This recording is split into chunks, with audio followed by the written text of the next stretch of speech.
is Wednesday, March the 2nd, 2022. I am James. You are you. We are here for a very special edition of tonight's show. So special that moments ago, I almost referred to today as February the 2nd because it felt like February was never going to end. Happily, it has. We have welcomed this beautiful March weather. Spring is here, everyone. Spring has sprung. Isn't it nice outside today? Of course it's nice outside today because spring has sprung. And with spring on the way, we want to celebrate not just this great weather, but the event, the occasion, an anniversary, if you will, tonight, because everyone knows on this show, if there's anything that we like to do, it is celebrate anything and everything, whether it's the holidays. We'll do Christmas, we will do New Year's, but we'll also do the second tier of holidays. We'll do Halloween, we will do Valentine's Day, then we go to the third tier of holidays, St. Patrick's Day, and so on and so forth. I hope I haven't offended any of my people, the Irish, by calling St. Patrick's Day a third tier holiday. Those of you in Montreal, you'll be happy to know you can celebrate it this year. And by celebrate it, I mean barf all over the street and give rim jobs outside of Hurley's. What else do we like to celebrate on this show? Birthdays, right? We celebrated Dimitri, his birthday. We celebrated Dave, his birthday. We celebrated Connor Rose's birthday. We celebrated Andy Assaf's birthday. We celebrated Steph Mercier-Voyer's birthday. We've even celebrated my birthday, which was, without debate, the worst episode in the history of this show. Even though it was the worst, one person managed to celebrate it. No, it wasn't me. It was Andy Assaf, and he wasn't even on this show. He was celebrating my birthday by giving a rim job outside of Hurley's Irish pub located on Crescent. Why am I giving promotion to that bar? They provide nothing to me, no services whatsoever. What else do we like to celebrate on this birthday? Well, rather this episode, it's milestones. Whether it's the 50th episode, the 69th episode, the 100th, the 200th, we celebrate year anniversaries. But tonight, we must celebrate 350 episodes. Now, I know what some of the real at-home owners, as I like to refer to them as, the audience and the fan base of this show might be asking, James, isn't the 2-year anniversary of this show coming up in just about 2 weeks? Yeah, that is correct. It is. But why would I give up an opportunity to make a big deal or a medium deal or even a small deal out of 350? Is it a small deal? I remember when the pandemic first hit, I'll say this right now, I was the first person in this effing city to do an Instagram show. And you want to know why? I knew if I sit on this idea, within 48 hours, some other jabroni is going to be doing it. And then I'm going to be looked at as the copycat. And let me tell you, there was copycat after copycat after copycat, and none of them are still around. You want to know why? Because they went back to living their normal life, whether it was going back to work, going back on stage, going back to seeing their friends, going on sexy dates, or even going back to giving rim jobs outside of Hurley's Irish pub located on Crescent Street. I'm not doing any of that. This is where I want to be. Nay, this is where I need to be. And because I need to be here, that means you, the viewer, needs to be here. I've said it once. I'll say it again. I'll say it in 2 weeks at our 2-year anniversary. You and I, me, you, the audience, the fan base, the viewers, we are coagulated. We are connected. We are one now. Where I go, you go. Where you go, I go, except for behind Hurley's Irish pub for a night of rim jobs. Now, what are we going to do to celebrate tonight's 350th episode? I'm going to tell you what. We look to the sky. We see the clouds part, and what do we see? We see one of many at-home Mount Rushmores with 3 faces etched in stone, legends of the Twitch universe. But unlike the usual Twitch universe, these people are not nerds. They're not playing and streaming Minecraft on here. They're not spouting any type of religious diatribe while wearing a low-cut shirt. They're certainly not in a kiddie pool wearing thong underpants. No, these are three conversationalists that can go toe-to-toe with anyone at any time. Much later on, the first of three legends, Andy Assaf. A little bit before that, the other legend, Mr. Joe Conto. And coming up right here, right now, one of the all-time legends.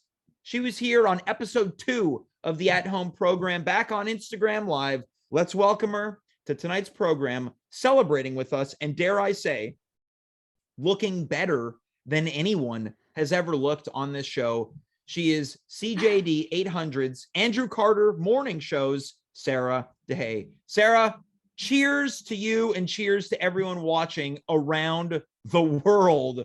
Sarah, thank you for being here on this 350th episode of the show that won't go away. Thank you so much for having me, and a hearty congratulations on achieving your 350th show. At now, that episode 1, did you think that you would be here? No. The amount of times I thought maybe it's time to put this to bed. I thought about it after 10 weeks. I thought maybe it's time, but then I thought, what else am I going to be doing? So Sarah, from me to you, I thank you. I thank you for that very, very professionally delivered congratulatory message. Oh, you're most welcome. I couldn't string the words for anyone else. I'm drinking bubbly in your honor today. I wish you could be here to taste it, but I know you wouldn't have it even if you were here. I would hold it up if there was a toast, and then I would hand it to you or some other willing consumer. And I would drink it. I would double fist, no problem. This is really special bubbly because there's actually gold flakes in it.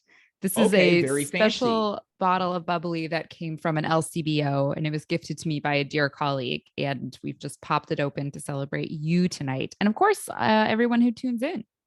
I can't believe you're celebrating me. I don't know if anyone has ever celebrated. Well, I mentioned Andy Assaf earlier, and I feel like I've already hit that joke really very much over the head, and we're only about 10 minutes into the show. I want to ask you a question, Sarah. For people who don't know, you are a Montreal media personality. True or false? Yeah, true. Like half of it is true. No, I think you own it. I think you got to own it, right? Now, I talked about your employment at CJD, but also CKUT upstage 6 p.m. Thursdays, right? You're a media personality. Do you ever get credentials for things? I'm no Laurie Graham or Bill Brownstein or Nick Oftermar or Laura Casella. Like, I'm not that. I'll tell you what. You know what, Sarah? You aren't. You're better. Thank you. Because Laurie Graham's never been on this show. Bill Brownstein's never been on this show. Laura Casella's never been on this show. You want to know why? Never been invited. Never been invited. Fair. Now, can I ask you a question, Sarah? Yes. And the reason I bring up your history in radio. Mm-hmm. I'm curious to know, right? My intro to this show tonight it sounded a little crusty. It was meant to be grandiose. It came off, I think, a little cranky. How do you think listeners of CJAD would respond if someone with my tone, it's the Andrew Carter morning show. He starts his show off with that type of grandiose, borderline angry hyperbole. What do you think? What do you think the listeners think? Well, I mean, I actually, you have me at a loss for words there, because you're basically making me act like I was listening to every single word you just said there right off the top.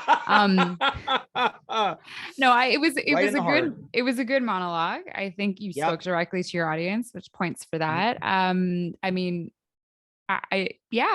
one thing I was thinking about earlier today is when you are doing radio or doing television, broadcast media, I mean, and writing as well, and social media, is that a little trick of the game is that you speak directly to one person. You're never talking to all of you out there. Here's to everyone. I hope to see you all there. You're always talking to one person. Now, obviously, you're talking to as many people as you can, but a key is to be really direct and personal. Interesting. And not everyone can nail that. And James, I think you have that tone. You have that, like, one professional to another. You absolutely have a gift, that way of Sarah, that is very speaking kind to of you. someone right through the computer into the Twitch verse. Calling me a professional, again, you're the first person to celebrate me. Now you're the first person to call me a professional. So this is what I propose to you. You and I, we storm into the offices tomorrow at Bell Media, and we say, I want you to say to whoever's in charge of programming, you say, I want to give this youngster a chance. You call me a youngster. Say, I want to give this youngster a chance. Let's give this guy overnights. I'll broadcast from 12 midnight to 5 a.m. All right. You better have a lot of topics ready. Yeah. I'll just go. Let's discuss. I will just go and go. Open phone lines. I'll talk about whatever you want. And I'm not even going to promise to know anything about the topics. This is the type of show where the listeners, they tell me. All these other hosts, they tell the listeners. I want the listeners to tell me. You call in, you want to talk about the Montreal Canadiens, I'll talk about that. If you want to talk about your favorite restaurants, I'll talk about that. You call in, you want to talk about current events, I'll do the best that I can. Right? Open platform. Open platform. Hyde's Park Corner. Hyde's Corner. Is that Parks Hyde's Corner? Am I saying that right? An open platform for people to discuss whatever. It's basically our equivalent, the radio equivalent of Speaker's Corner. Speaker's Corner. Thank you. You're so smart, James. So smart. Again, Sarah, you're full of compliments tonight. My mother has never even called me smart, but we're not here to talk about my family tonight, because certainly my mom will be watching this episode retroactively when she wakes up in the middle of the night at 2 or 3 a.m. So again, this is in some ways a bit of an overnight show. Sarah, the reason I brought you on tonight, not only because you know how to celebrate, you know how to party. Look at you. You look fantastic. Thank you. You are a woman of town, right? You know what's going on in Montreal. When there's a special event at the Botanical Gardens, you're going to be the person to know. If they're lighting up the Jacques Cartier Bridge with some type of fun, configuration, you're the first to know. I'm not someone who knows how to have fun, and this is not a joke. I was talking about this with multiple people this past week. I don't do nothing. All I want to do is perform. This is it. I don't know how to have a good time. And I wanted to ask you, what are some ways that you think I could celebrate and have fun with this program hitting not only tonight's milestone, but a 2-year anniversary in a couple of weeks? So I have to ask, are you going out after your show is off air or beforehand? This is you have a commitment to, I haven't even considered how to do this. This is how off the rails I am about having fun. I don't know.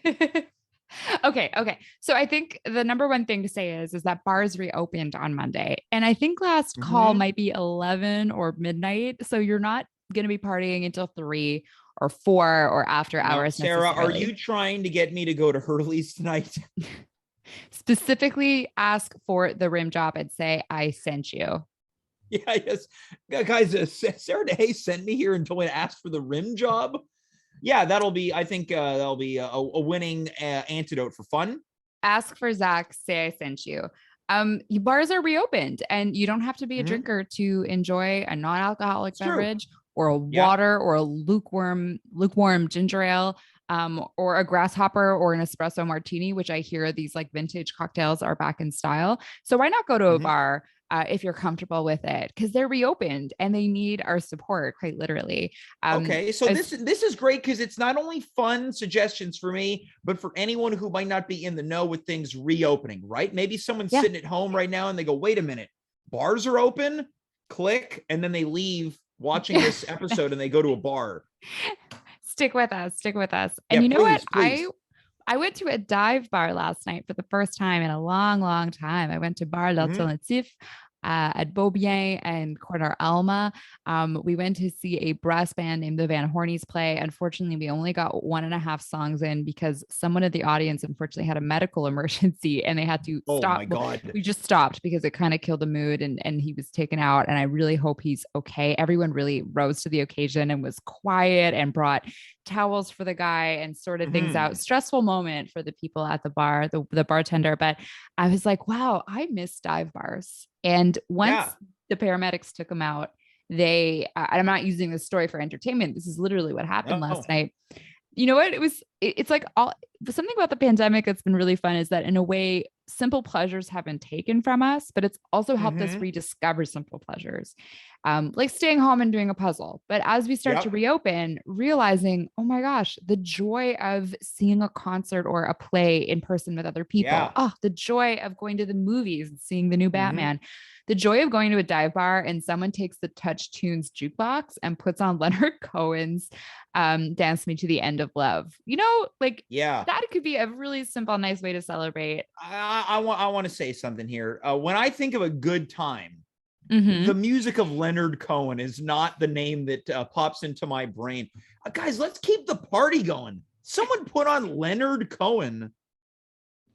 They put it on after they played Goldfinger, the theme song from Shirley Bassey from the James Bond film. Yeah, this. So yeah, it this was Goldfinger yeah, and yeah. then Leonard Cohen. First, this is like this sounds like a great night, a medical emergency, music from the James Bond movies, capped off with some Leonard Cohen. And my beer was so cheap. It was amazing. Now, if you want to go Okay. classier, speaking of Leonard Cohen, there is a brand new circus show opened a week ago tonight. They were set to open in December. Hours beforehand, had to trash the whole thing because of a you-know-what, Omicron. Yep. It is by Cirque Deshaies, which is, Cirque du Soleil is not the only circus company in town. We know that. Cirque Deshaies is amazing. It's traveled all over the world. And they have a cabaret-style show happening at the Queen Elizababeth Fairmount. Sorry, it's the Fairmont Queen Elizabeth Hotel. Yes, the same hotel where Yoko Ono and John Lennon stayed in bed. Classy location. There's a classy event. This type of There's event, a code check. It's classy. Yeah, I'd be denied access to this event. And you Not laugh. necessarily. I've been denied access to Shea Parade due to my clothing. Well, that is a strip club, and you should be dressed appropriately for that. I was wearing a cardigan, Sarah, and it was on my birthday. It was on my birthday. I'm so sorry. You think they're not going to let me into Shea Parade? You think they're going to let me into the Queen Elizabeth? Well, if you've paid for your ticket, you'll probably have a good chance of going in. The new show. I'll get there and they'll scan my vaccine passport and they'll say, okay, well, you don't appear to be someone who has COVID, but sir, you are scum, so you're going to have to leave. We don't have your classy passport, unfortunately. Yeah, so, yeah. The really cool thing about that is that there's not a live band. There is a guy with a couple of keyboards and he's playing over tracks and things like that. But Coral Egan, the singer, I guess you would call her kind of jazzy pop. She has the most incredible voice in person. She's a local and she's singing a bunch of standard. She's singing Frank Sinatra. There's some Coldplay mixed in there. So it is a cabaret style show where we have an MC and then different acts coming out. And the idea is kind of loosely like celestial kind of things like we talk about tarot, we talk about horoscopes, we talk about the deities and the constellations. So it's super, super cheesy, but you're at a conference room at the Fairmont Queen Elizabeth that's been dressed up like a cabaret and it's super fun. And there is a guy on a unicycle. Sorry? A unicycle. There is a man in a unicycle. And when I went, I don't think the audience quite understood what he was trying to achieve with his unicycle, but it was my favorite thing because his energy was like 110. It was wild. Yeah, that's one thing. You go to the Queen Elizabeth, you're not assuming you're going to see a man on a unicycle. Yeah, with a pink velvet bomber jacket. Yeah, this character sounds like he'd be better suited to be riding up and down Mont Royal. Yeah, as the locals call it. Yeah. And one of Coral's songs is Suzanne. She sings a Cohen song, and somehow it works with this contortionist acrobatic person on stage. Now that is obviously a paid event, but if you want to see circus for free and you don't mind standing in the cold. Yeah. I'm going to tell you, Sarah, the people that watch this show, the second you said free, if they were fiddling with something, they turned and thought free. Hold on a minute. This is the price for me. So until Sunday, 6:30 and 8 o'clock, there is a free circus show, Cirque du Soleil, Cirque du Eloise, not the only circus companies in town. This is C'est toi la main. They have a show called Cadence and it's all on ice. It's ostensibly about the history of figure skating. There's clowning. There's a sear wheel, which is my favorite of all the circus gimmicks. There are pairs skating. There are skaters and hockey skates who leap over things. And that's fun for the whole family because it's outdoors. And that is the brand new skating rink that just opened at Place Tranquille. It's not a quiet place. It's because there used to be a bookstore run by a guy whose last name is Tranquille. And they actually have a little library set up within the building in homage to him. And this is at what used to be like a parking lot, Clark and St. Catherine. And so the skating rink is going to be open until March. Yeah. This new skating rink. Now that to me, I thought there's something that I imagine that I could have some fun with. Yes, absolutely. It's free to go. You just bring your skates. And you know what? If you don't like it, you know what's do they happening? rent skates? Yes, there are skate rentals. Awesome. You don't have skates? You come from Laurentians? You don't have skates? I don't have skates. I don't have a bike. I don't have a unicycle. I don't have a scooter. All I got is 2 feet and a will to live. Do you at least have one of those giant bouncy balls they use in Pilates that some people use as desk chairs? Tell me you have that. I'm gonna tell you something. I don't have one of those, but this might shock and astound some viewers. For about a month, I did Pilates. Right? Hey. When you see this guy, you're not thinking this guy does Pilates. And I'll tell you what, on I believe it was my last session. Look, this show sometimes it goes into the toilet, right? So I'm going to say this. I injured my testicles doing Pilates. What? Yeah. Now I will say this: the two other gentlemen that are on this show, they're not even paying attention to this conversation. The second I said I injured my testicles, they both did this. Because the guy, they understand what it's like. Yeah, I was doing some type of move face down, and I'll get into specifics off air. That's not for that. I don't provide the toilet. Are you okay? On this show. I'm fine now. Can you still have children? Are you all right? I don't know if I could before that. Okay. Yeah, maybe so Pilates we don't know if I'm not... going to be siring any children anytime soon. Shocking revelations on tonight's episode of the show. You know what the best thing about the Place Tranquille, Esplanade Tranquille skating rink is that in the most Montreal of ways, this family-friendly skating rink with a library and a cafe and skate rentals, it's directly across from a sex store. The sex store at Clark and St. Catherine. Yeah. Like you could be like figure skating, but then you're like, let's go pick up a rabbit right after. You know what I mean? Like, now, wow. I will say this once again, you went back to the Place Tranquille and then you said sex store, and the gentleman on the show did once again, they did this sex. Oh, so yeah, so this is great. I mean, that's just another way to celebrate, right? While the kids are skating, your parents, they go into the, what is it? Is it erotica? Am I understanding? I'm pretty sure. I think it might be erotica. Yeah. Yeah, it's erotica. Your parents can go into the sex store and purchase some type of pleasure device, as I call them. Yeah. Yes, pleasure device. I want to keep it a little bit classier. Yes, of course. Listen, and if you don't like your children staring at you going in and out of the the sex store, well, Andy Assaf is fine with it. This appeals to him. There is quite literally another skating rink 3 blocks to the west on Jean Mance next to l'Astral. There is a sentier de patinage. There is like an elevated skating path. So you're not going to be doing triple sow cows or cross cuts on that. You're just going to be going straight forward. But that's another place where you can go skating. Yeah. Until the end of the weekend for Montreal en Lumière Festival.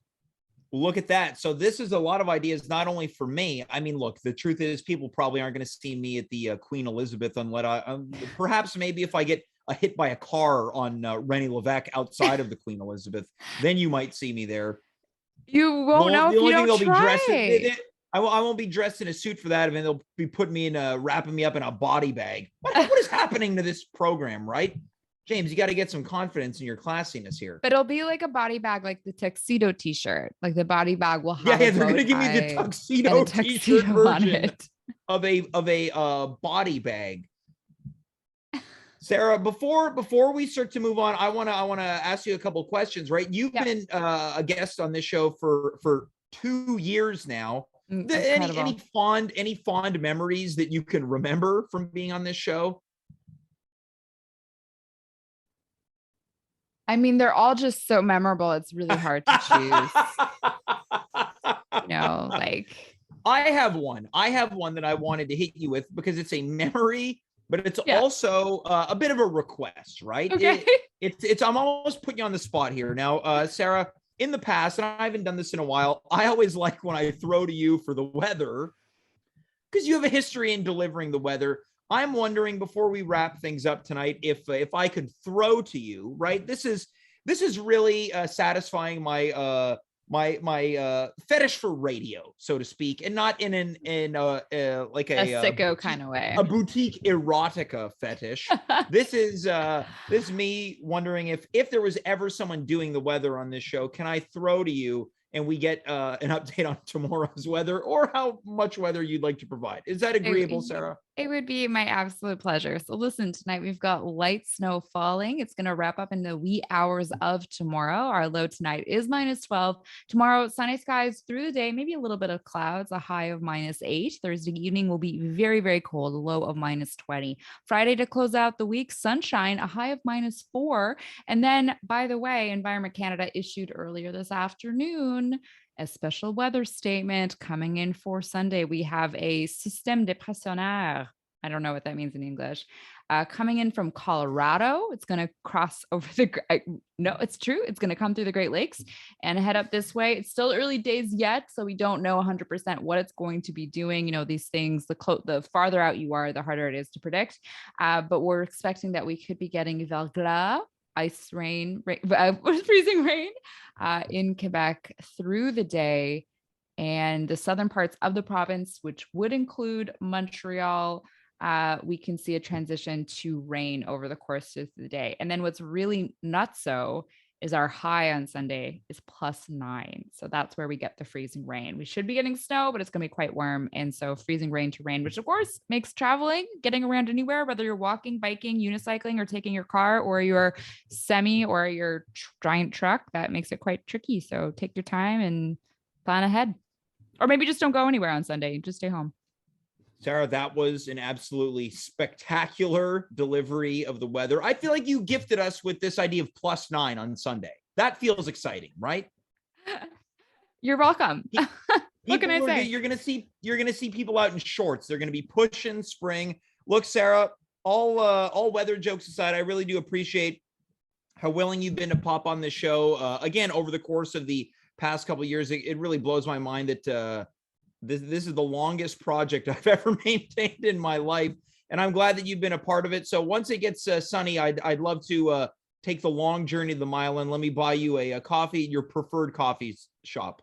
I would absolutely love that. And just because you're paying, we'll also get a cannoli at the same time. Thank you so much for having me on the show, and hats off to you for sticking with it, and to all the wonderful guests who join you, and of course the audience for tuning in. Congrats. Sarah, thanks so much. And literally have a good night, because you're going to go to bed after that last gulp of champagne. Drinking it right now. Live on the air. Sarah, once again, thanks so much and have a good night, okay? That is Sarah Deshaies. Now, that's why I talked about the friggin' Mount Rushmore of at home. In the States, there's only one Mount Rushmore.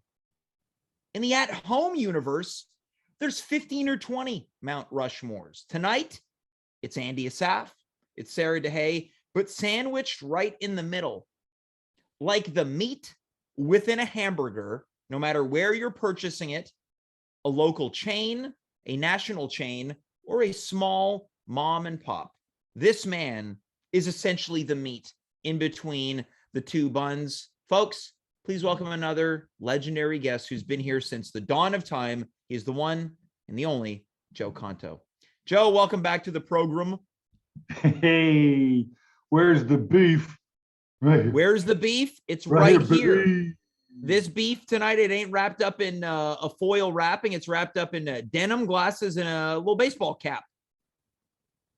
Paul Smith Look College. at that. Some where I go to school. Cheap promotion for your place of work. That's right. How are you, Jim? What do you think? What do you think Paul Smith would think if they knew you had appeared on this gutter show? Oh my God! All I remember is the Christmas show where I gave first and last names of what everybody brought to the potluck lunch. Yes. I was so scared that was going to get out, and I was going to get in trouble for saying that so and so brought. There's nothing, Joe. I feel like we can really relate to this. That type of anxiety when you're laying in bed, when it's like, what if I'm found out? What if I'm found out, or what if I'm exposed for this thing that I didn't do, but people think that I did it? Yeah, that's enough to get you up in the middle of the night and get you having a Rolade and a. Oh, I've already got something I'm fretting about that I know damn well is going to keep me up tonight. Yeah, I hate that for you, Joe. I absolutely hate it. And I know I did something though. Oh, Joe, you want to talk about it? You know how I am. It's terrible. You want to tell us about what happened, Joe? Nope. Well, how about this? Now, to the dismay of the viewers, would you maybe tell us off air? Nope. This one's no, not this time. All right. You know it's bad when Joe won't tell me off air. You know how I can't. On my gravestone, on my tombstone, it's going to say he always went for the laugh. And I went for the laugh, and I shouldn't have. So. Now, was this at work? Yeah. Was it work? Yeah. Was it a coworker or a student? Oh, I think I'm not going to talk about it anymore. It wasn't not a great big deal, but yeah, at 56, am I ever going to learn? No. And I am genuinely a nice person. You know what I mean? At least I think I am, or at least I try to be. Joe, Every I morning think I you're get a great up and guy. I go, oh, please, baby Jesus, today's the day. I think you're a great guy, Joe. Thank you. Just don't cross me. I never would. You're one of those people that scare me, right? I'm scared. Say that again? I'm scared of Vance Gillis. I'm scared of Brent Skagford. I'm not scared of Mark Rowland. Yeah, that's the lack of hair. No. All right. I don't know. I think he's the kind of person he'll give a guy a second chance. I don't know about the rest of you, Joe, you got nothing to be scared. I'm a little cutie pie. Oh, you're definitely a cutie pie. Thank you, Joe. Now, look, what are we doing tonight? What's going on? Because I know this was sort of away from the anxiety of things, right? It's the 350th episode. We want to have fun. You're here for a reason. I woke up today. I thought 350. How do we celebrate? Joe, you're the first person I sent a text to.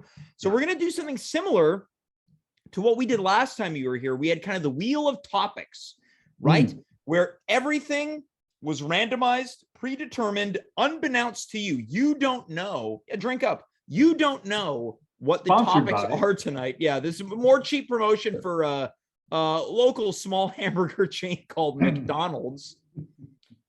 Farm to table. Farm to table.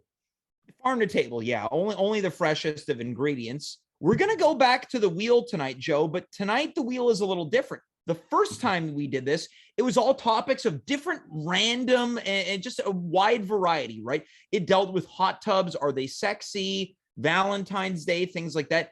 Everything on this wheel revolves around this program that we've been doing for the better part of close to now 2 years. So everything is built around the show. Joe, are you ready to face the wheel? I am. I'm completely unprepared. I don't want people to think that there's been any preparation for this. No. Just like last time. Yeah. Yeah. This is all I love to give my opinion, right? So this is exciting. It's all off the cuff. Now, for people watching live on Twitch, you're going to be seeing the wheel live on the air. So, Joe, whenever you're ready, whenever you feel prepared, we are going to spin this wheel. And the topic. I'm going to do it like Price is Right. Yeah. I'd love it if it was like Price is Right. Yeah. Are you okay? There we go. The wheel has been spun, and we have landed on bold predictions. Now, Joe, this is all about predictions you're going to be making about this show, the future of this show, what is to come. A bold prediction, not what you'd like to see, but a bold prediction. Yep. I predict that you, James, will have a romantic liaison in person with one of your former guests on this show. So I thought it was just going to be you're going to have a romantic liaison, and it was going to have nothing to do with the show. Not bold enough. No. So you with think one of your former guests on this show, I have even more of a prediction. Okay, so let's hear this. So you believe that I will now define romantic liaison, a romantic encounter? Okay, so you think that I will become intimate with a former? So when you say a former guest, right? Is it someone who still appears on the show, or someone that has no longer appears on the show? This is a person who's appeared on the show, who for a while appeared on the show very regularly, but I haven't seen on the show in a little bit. Now, do you have a name in mind? Because I do, but I don't think I'm going to. I also don't think it's appropriate. Yeah. Now, Joe, will you tell us? No, wait. I'm getting hot underneath my shirt. Do you know who? And now I know what it feels like to be you. It's not fun, is it? Yeah. And yet you can't turn away from yourself. Here's the point. Is there somebody? I've got 4 people, by the way. So you think there's a possibility that there are 4 guests who appeared on this show? I have witnessed true sexual chemistry between you and 4 different people on the show. We'll talk. You want to talk about? Did you ever? And I'm not going to name any names. Please don't worry about it. You don't. Yeah. But did you ever see a TV show like Who's the Boss, or a Will They or Won't They? Will they or won't they? I can think of. There's 4 that have true sexual chemistry. You remember David Letterman and Terry Garr? Does that mean anything to you? Yes. So you're There's saying one I have 4 Terry Garrs? There's 4 people that I've seen it with. There's one that I truly ship. You know the kids say that they ship. I want the 2 of you to get together. When you ship somebody, means that you hope they get in a relationship. I understand. There's one that is raw sexual chemistry. There is one that is like soulmates. I don't like that thing you're doing with your fingers there, Joe. No, soulmates. Do you know what I mean? Okay, got it. And there's one that was just a terrible, terrible idea.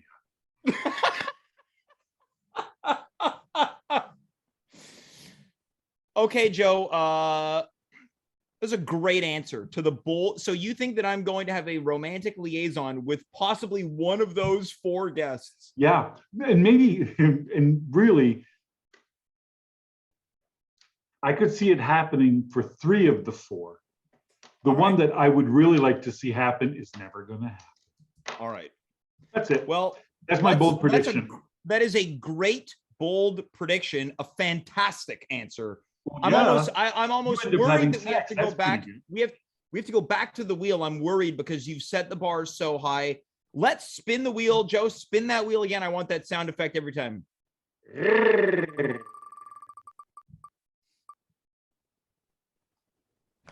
We have landed on favorite memory.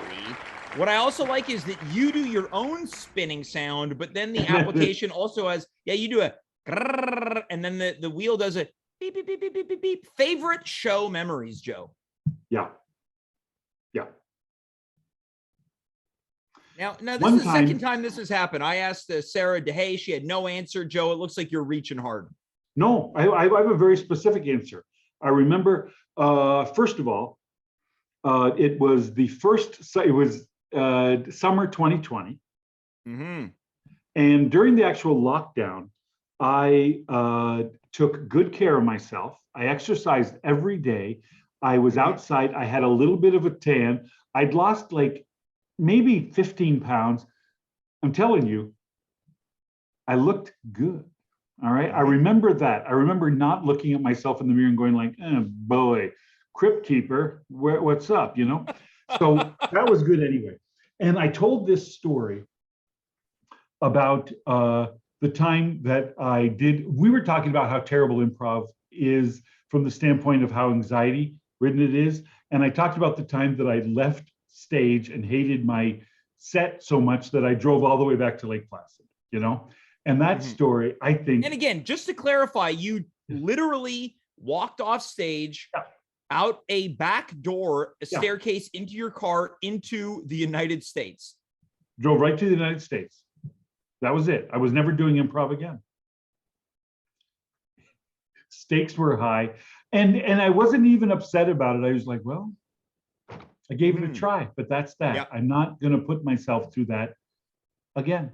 Anyway, because I loved the story, and what I was really enjoying about it was I could hear Dave Kaufman laughing at the story, and I don't know. And you were enjoying it so much, and one of my favorite things to do is to make people laugh, or at least, Sure. well, I like to try to make people laugh, but sometimes they actually laugh. And it was just, I was missing everybody so much because I suddenly couldn't go to Montreal anymore. And I was telling you about this story, and you were there, and Dave was there, and this thing was sort of helping me through the lockdown. And I don't know, I just felt so connected, and I hadn't felt connected in a long time. And I felt like I was part of it, and I thought people who were watching could enjoy it. And I don't know, it was just a great segment. Joe, I think that's a lovely answer. I think that's an absolutely lovely and it's answer. True. Well, I know I'm not always snarky. Sometimes, I have true emotions. Look, I think what was, because I remember just this like they vividly. do at McDonald's. Of course, yeah, the home of the Big Mac. And a variety of other items that are available. If right you go to now McDonald's, and I know you do all the time, what do you get? What's your go-to? I mean, I usually get whatever I have a coupon for. So it could be a Big Mac, it could be the breakfast trio, it could be a quarter pounder with cheese. I'm not really bound to any items. I'll go around the world on that menu. Big Mac's amazing. It's an amazing thing. I don't know that I'd call it food even, but No, it is its own thing to a hamburger. It's so soft. Yeah. It's like, oh, good night. Yeah, I love it. Yeah, I because if McDonald's needs anything tonight, it's our promotion. We're helping the little guy tonight, I think. Joe, that was a great answer. I loved it. Let's spin the wheel.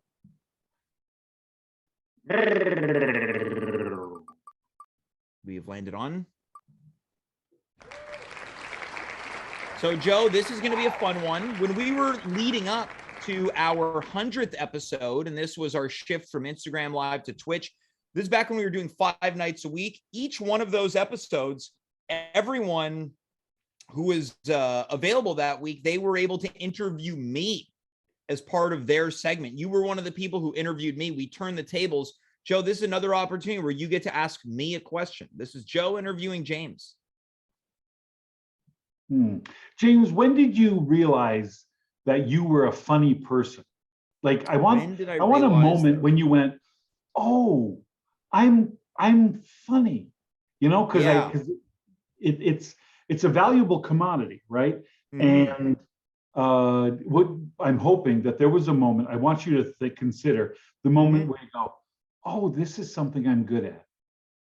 Yeah, I think that, from my recollection as a youngster, I remember really being quite a show off to adults, right? And you get that, whatever it is, whether it's like a dopamine fix from making people that are older than you laugh, you're putting on what I would call a little show for them, whether it's doing silly voices or generally being a nuisance, right? Some type of nuisance to grown-ups. But I think when it really kind of struck me was in high school, when I would make friends laugh, frankly, sometimes at the expense of other friends, right?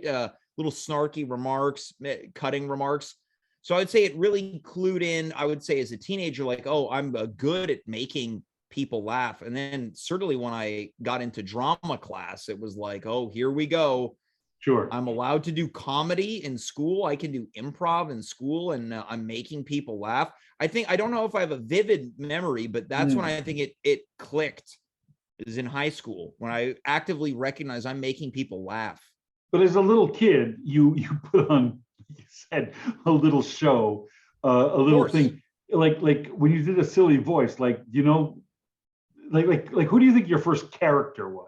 You know what I mean? Oh, first character. That's a great question.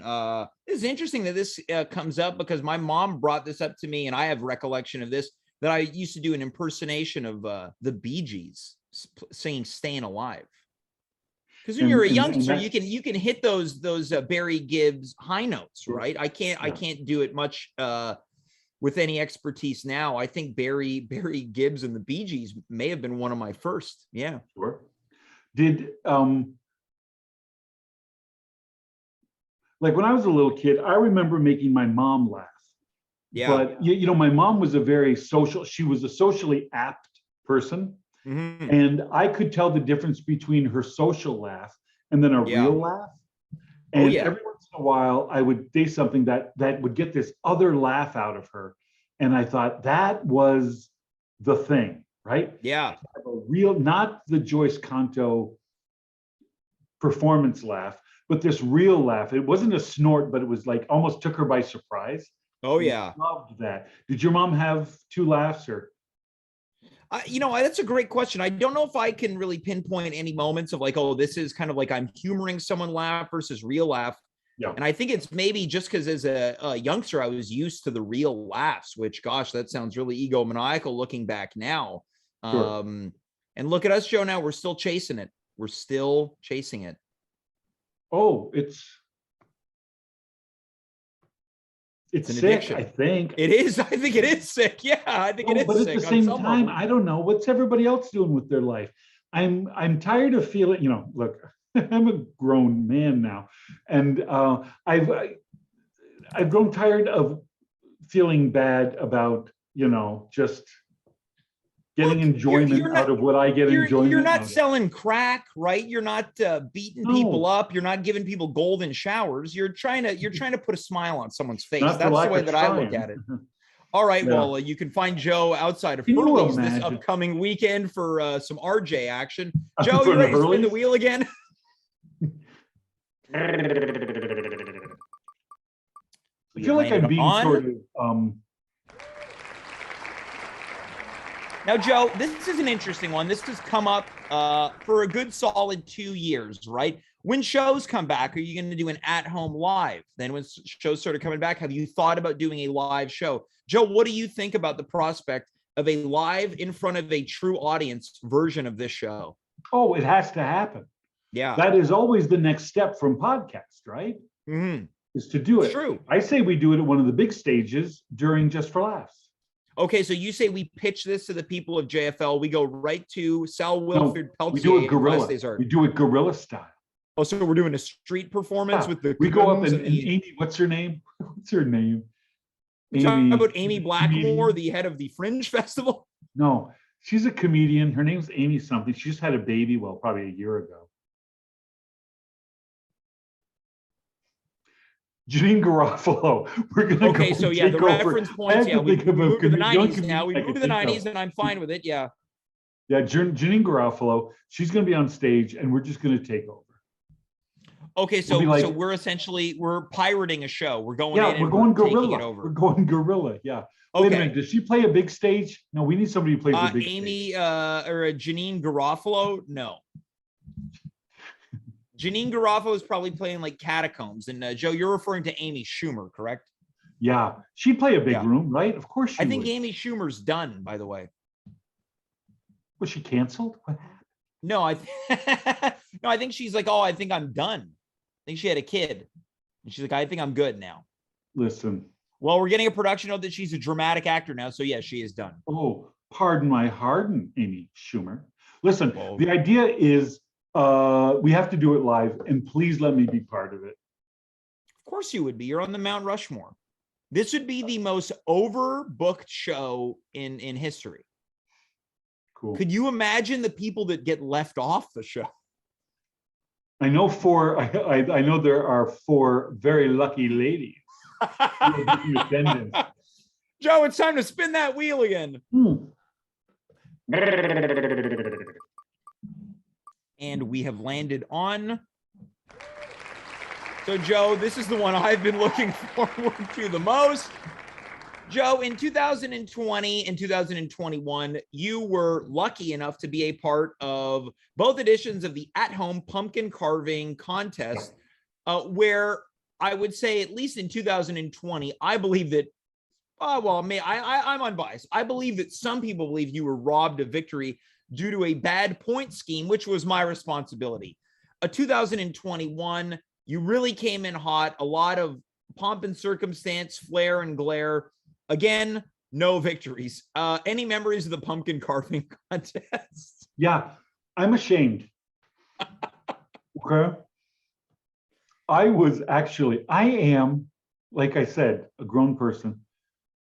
I actually was upset, like in real life, about that. This is a huge moment. The first you're finally admitting it. You're finally admitting it.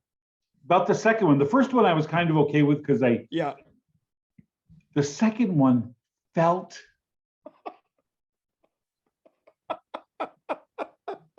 I felt like I was set up. I didn't like it.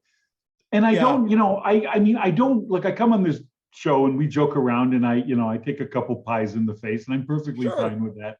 But and I do too. This is the thing. I've taken so many pies on this show. So many pies. Except you haven't. But the idea is that I have. And I was mad. Do you ever get like, you ever act like a baby and get mad at yourself? Joe, here's the deal. I was 99% certain that you were mad after that event. I was really mad. Yeah. And I know it was stupid to be mad, but I was mad. Mad to a point where I didn't want to talk to anybody. I mean, like real life jerk. If you could have gotten into your car and driven to the United States again, you may have. I was this close just to clicking off, leaving the F you people in your stupid pumpkin carving. And I will tell you this, Joe. I'm very competitive, You were 100%. I will say you were not set up. I assure you, you were not set up. It was not. I wanted to so much for you to win that, but you didn't. I did not. Now, here's the thing. In a hypothetical world, it's very early right now, right? It's only the 2nd of March. No, here's the point. I told you that night, I am never coming back on. And I mean it. I'm not angry anymore, maybe a little bit, but I am not doing it. And you can cajole, and this isn't shtick. This isn't me trying to get you to convince old Joe Connor to come back. I'm not doing it. That's for other people. You can bring somebody else. What if you were a judge? A judge. For real, a judge? Because I would take that very seriously. And we would finally have a pumpkin carving contest that was run properly. Now, Joe, I would want to be in charge of the judge. The point scheme was very fair, right? It was execution, it was creativity. Nonsense. No. Okay. Don't Joe, get me mad about it again. I'm strangely competitive about. We've got one last topic. We don't need to spin it. It's already been landed upon by virtue of the order of elimination. The wildest dreams for the show. If there's one thing you would do with this show, what would it be? I would love to have it recorded and then have a fully animated version of it in claymation. Like, so you want a claymation edition? Not claymation. You know, like Rudolph the Red-Nosed Reindeer and Santa Claus is coming to town. Stop motion. Stop motion. I want a stop motion version of this show. So you would like a stop motion version of the at-home show that would take years and years to make? This is the wildest dreams portion, and I love that answer. I love it. Or, I mean, I would be okay if it was like South Park. Yeah. Okay. That would take so long, type right? of an animated special. Yeah. You never know. Right? You just never know. You never know, right? They have programs now that turn stuff into cartoons. This is what I'm saying. And we know a variety of artists of different disciplines. This is one of those things that's really not out of the realm of possibility. Wouldn't that be fun though? Have all our little boxes and see animated versions. It'd be absolutely great. And Joe, I'll tell you what, this has been absolutely great. This really has been absolutely great. I saw Andy earlier. I hadn't seen him in a while. So nice to see him. He doesn't even. He knows. Andy's watching. Everyone's watching. So Joe, look, I mentioned real quick. Mm-hmm. Sarah, when she was giving that weather report, I am so envious of that. Mm-hmm. I love, when I was a kid, I listened to the radio all the time, right? Mm-hmm. And I loved radio people. And I used to listen to the Montreal stations. Anyway, that's neither here nor there. The point being, I love people who can do that patter, right? Just that radio patter. I love it. I love it when somebody can talk in a song. Sometimes when I'm listening to music, I do the talking, you know. All right. You wait for the moment where the lyrics are about to hit, and you're like, but before that, Aerosmith with Back in the Saddle 62 Again. degrees here in Lake Placid, New York. Now we're having some whatever, and I'll be driving down the street, you know, down the road, and I'll be saying it, and then you hit it just right, exactly. Bon Jovi, Living on a Prayer. You're like, come on. Look, Joe, who knows where this show is going to go? Maybe at some point you are the weatherman. Right? You might be the weatherman on this show. You might be one day. You know, I'd like to be a weatherman. I think I'd be a good one, because I couldn't be at the anchor. I don't have the, you know, the good looks for the anchor, but I could be the weatherman who comes out, makes a couple jokes, you know, gets a pie in the face. Well, it sounds like you'd be perfect for the at-home weatherman. Joe, look, I want to thank you for everything that you bring to the show. Always such charming segments and conversations that we have with each other. Yes. And I guess now that you're able to come back into Canada and vice versa, I'll see you in a couple days. You will see me. Remember, I go to Mexico next week to embarrass myself in a couple weeks again, probably in a couple weeks. Then, yeah, I'll see you in a couple weeks, and let's us have coffee. Joe. Okay. Goodbye. Yes. I love you. I love you so much. Goodbye. I love you too, Bye, Andy. Joe. See ya. That's Joe Conto. You see what I'm saying off the top of the show? This is why we have the celebrations. This is why milestones matter. Perspective in life. It is important to have perspective and appreciate the things that you've done and accomplished. Some people call it ego. I call it being grateful and proud. Speaking of proud, they don't come any more loud and proud than our third and final guest tonight. You want to talk about a pillar of the at-home world? This guy has dedicated his Wednesdays to this show for the past year and more, and then some, plus. Let's welcome to the show, Andy Assaf. Andy, welcome back to the program. Hey, James. Happy 350th episode. And to everyone out there, cheers and goodwill. Cheers and goodwill. Andy, do I dare ask, have you been having yourself a bit of a boozy bonanza over there for the 350th? James, whomst among us? I challenge you to find me someone who's not celebrating tonight's milestone. Personally, Andy's been having a few. But a few good ones, a few good memories up here in the noggin of the old James Meister. Let's just put it that way. Well, I will say that earlier on, Sarah was drinking some bubbly. Joe had himself some bubbly of his own, although I assume it was maybe a Coke or a Sprite or something like that. And now here you are, you're capping things off with a true nightcap. What is that? Is that wine, brandy? What is that? James, this is a little bit of red wine. I also have a couple beer cans over here. I got all sorts of stuff, and you know, I'm gonna probably cap the night off and eat some raw eggs in the bathtub, if you know what I mean. All right. Well, Andy, you early on talked about, and this was off air, you wanted to recap some of the favorite and top moments in show history. I think, why not, James? It's time for us to have a clip show, minus the clips, because I didn't get any clips together.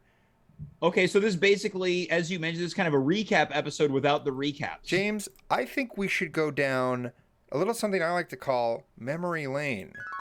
Okay. Oh, that's very nice.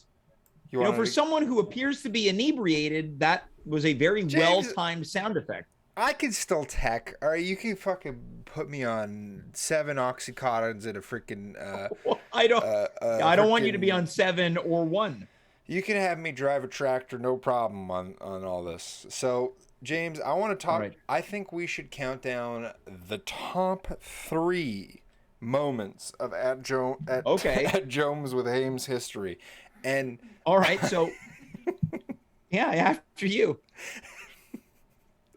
Yeah, and James, look, we're having a good time here, Andy. Look, I I don't drink. I don't mind if other people drink the Oxy I don't know about. Just don't worry, you'll be fine, Andy. James, let me tell you what, this will be more exciting. You got the liquor laps. This will be more exciting. You got a case of the liquor than laps. a night at Hurley's. Let me tell you what, James. All right. Yeah, well, that's why I don't go with you to Hurley's when you invite me. James, no, Jesus Christ, that was an actual. What happened there? Were you spilling stuff? That was a beer bottle on the floor. All right, so you are having the liquor laps. You look like you're about to go to a country festival. One thing I love about this show is we have fun. Mm-hmm. And yeah, I shave for the show. I shave for the show. I noticed. I'm nice and clean. I'm nice and ready to go. Because, James, we got 3 clips to clap down. Starting with number 3, James. Mm-hmm. Number 3. So this is our top bronze medal moment of At Home with James history. We're going back to the beginning of the pandemic, but like to when we were on Instagram Live, all the way until now. James, what is your number 3 moment of At Home with James history? Okay, well, look, you're putting me on the spot here, so I'm kind of I might tinker with my version of the list. Is that okay with you? I know that you've got what you're looking for in terms of the list, but what if I kind of give you my version of the list? Would that be agreeable and possible? Can I tinker a little bit? Are you breaking the format, James? Well, I'm only going to do it on from my perspective, but I think you'll appreciate it. Is that fair? Okay, but these are not all ranked. Right, is that what you're saying? Well, yeah, they're going to be ranked, but I'm playing with it. So you're doing the top 3 moments. I'm going to go with the top 3 moments that involve you. How about that? As a thank you for all the work that you do. Okay, well, James, I never. Mm-hmm. Well, okay, so I'm going to go with my top 3 moment that includes Andy Assaf is when for about a month, you were the house band of the show. Oh, yes. When you were Andy and you had your band, The Revolving Doors, which featured different band members every week, and you played different instruments. You had a guitar, you had the melodica. That's my top 3 favorite at-home moment, including Andy Assaf. I thought about putting the Andy Assaf experience because, I play with so many great bands. That was just such a wonderful time. I got to play with the Kings of Leon. I got to play with the guy from Puddle of Mud. Lots of great musical legends came on and donated their time. So I'd like to thank, I mean, this award, if this is an award show now, this award goes to them. It isn't, but you can assume it. This award goes to them, so I want to thank them so much for lending their musical talent. James, I have a slightly different number 3. Do you want to hear my number 3? Yep. Okay, I'd love to. Can we get that sound effect again? This one? Yep. James, I remember a time where I had a project for this show. Okay, we were doing this show for a little bit of time. Did you like that float down? Yeah, those glasses really, they slid down your face like your whole forehead was covered in cooking oil.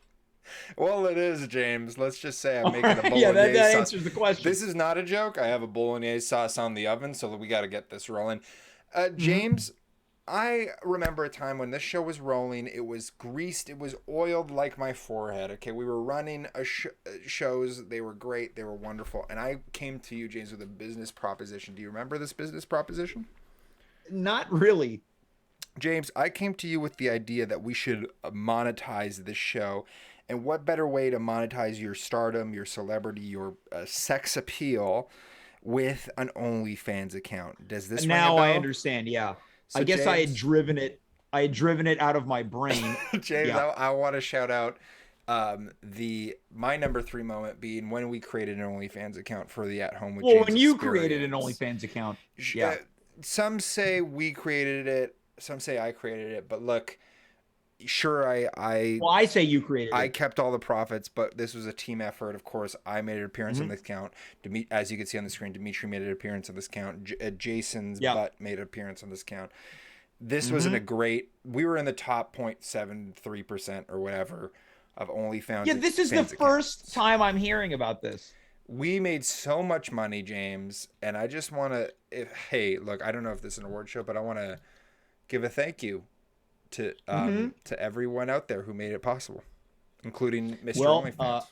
Yeah, I would. I'd like to thank you for this, but I can't, especially considering the fact that apparently you've held on to most of the money, or rather, all the money. But, you know, Joe says that there's some sexual tension going on between me and other people. Maybe I really got to lean into this and really embrace the idea of what it means to be an OnlyFans model. James, I'm sure there are more than just 4 people after this account went live. Let me just put it that way. It's four more than I would have assumed.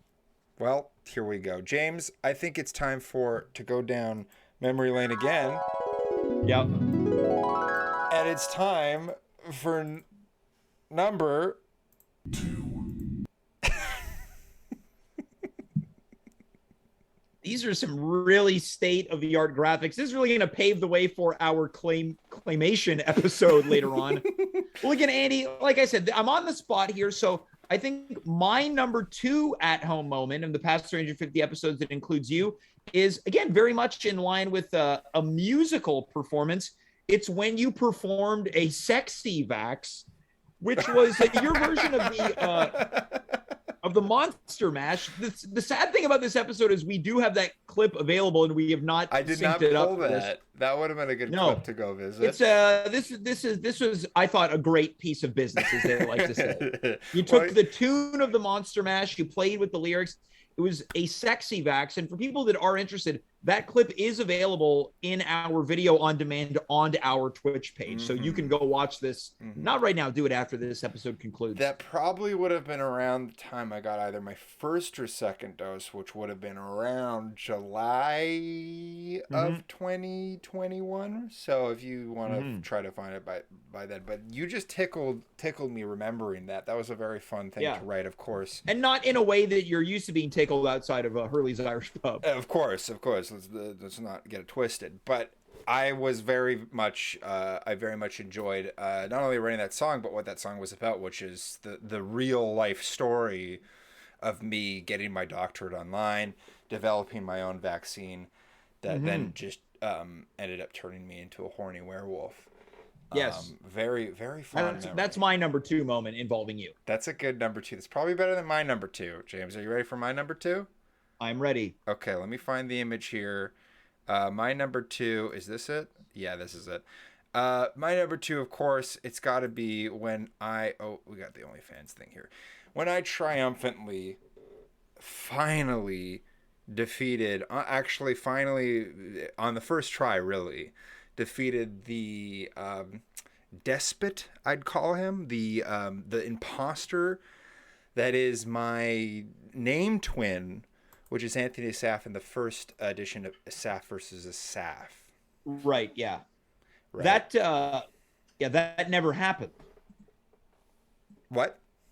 That never happened. No, you went head-to-head, toe-to-toe, face-to-face with Anthony Assaf on 4 separate occasions, and he swept you each and every time. I think if I remember clearly, and I'm remembering clearly, I'm dead sober here, James. I went up against Anthony Assaf. You questioned us. You quizzed us. Yeah, on a variety of topics. It was rigged in his favor. But I still came out on top because I'm a competitor. You know, I feel like, Andy, you're feeling maybe a little bit sore about the losses in these competitions. And I feel like off air, maybe you and Joe can compare notes about what it means to maybe come up a little short in your respective competitions in at-home history. If there's one thing me and Joe can link up on here, it's... Oh, wait, we disappeared. Sorry, hold on a second. Sorry, Twitch. If there's one thing me and Joe can agree on here, it's when we've been unfairly judged on online competitions. I would say that the difference is that Joe stood a very good chance where you were obliterated in your competition. But look, let's not turn this into a debate. Let's agree to disagree. Let's agree to disagree. Why don't we move on to our individual top moments? You know what, James? That sounds great. Oh, what's that I'm hearing? What's that? I hear more memories coming down old memory lane. For you heard it. The number one moment of Adam with James. And again, you go ahead and go first because I gotta fix the video stream. Yeah. It seems like we're totally off air. Well, Andy, this is what happens when look, I don't want to harsh anyone's buzz. I don't want to be what the kids call. I minimized the Zoom window and now it's gone. I don't want to be what we call a party pooper, but I think, Andy, this is what happens when you're on the job in the control center and you're drinking on the job. I got it. I fixed it. Right, we're back on the air. This is the thing, James. Whatever I screw up, I could fix, just like the Assaf versus Assaf competition. If we get one more, right. Well, we'll agree to disagree, as we said. But I think my number one at-home moment that involved you was probably when I had you go into the other room and you were live, Mike, and you invited your dad to have some Chinese food, and he declined. I'm not even kidding, James. You're gonna freak out, but that's my number one. That is your number one moment as well.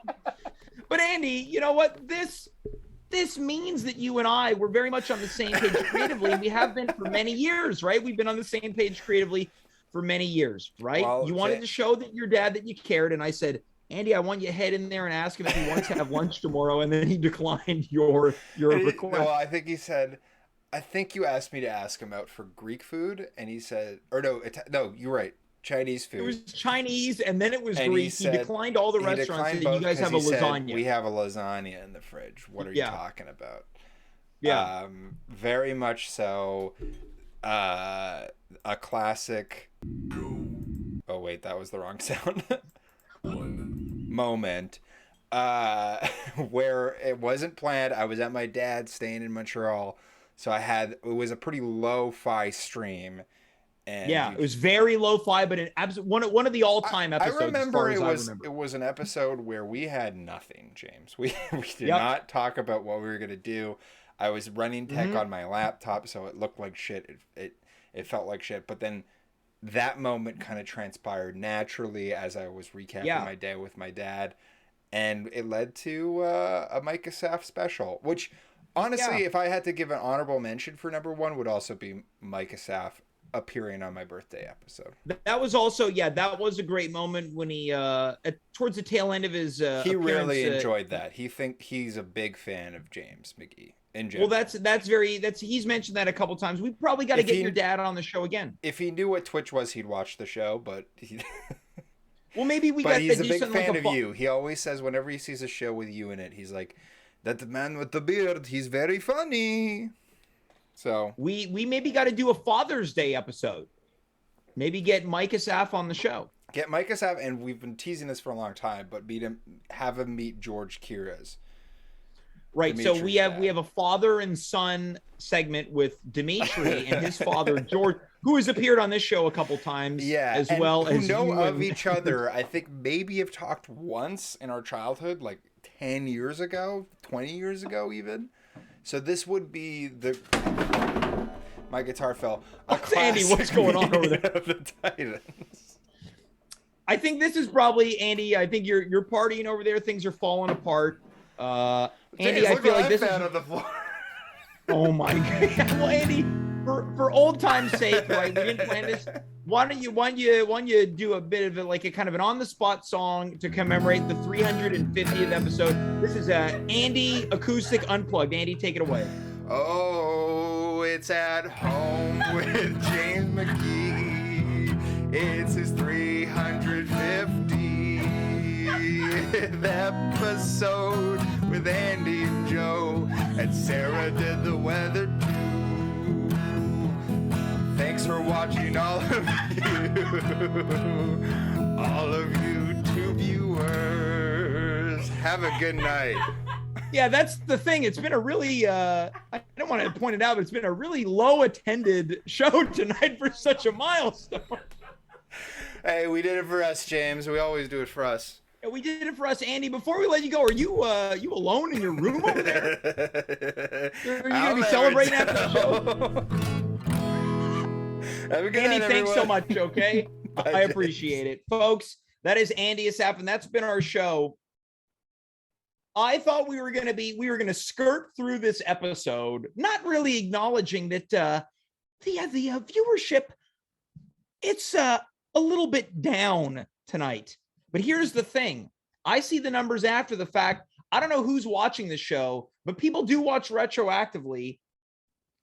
And as we really culminate this 350th edition with the 2-year anniversary on the horizon, with so very few people watching, the question begs, what happens to this show as the world, especially Montreal, continues to open up and flourish and blossom? Do we hope for another COVID outbreak? I certainly don't, even though we know that when COVID numbers go up, so do the viewer numbers. Who knows what is to come? All I know is that when I know, you will know, because I will tell you. Thanks so much for tuning in tonight. Of course, I want to thank Sarah Deshaies, Joe Conto, and Andy Assaf. No show this Friday. We will be back on Monday night. Stay tuned for any and all updates. Until then, if you're watching live, thank you. If you're watching retroactively with this episode in the bank, thank you. Until then, I am James. You are you. We were here. Good night. Goodbye. Farewell and be well.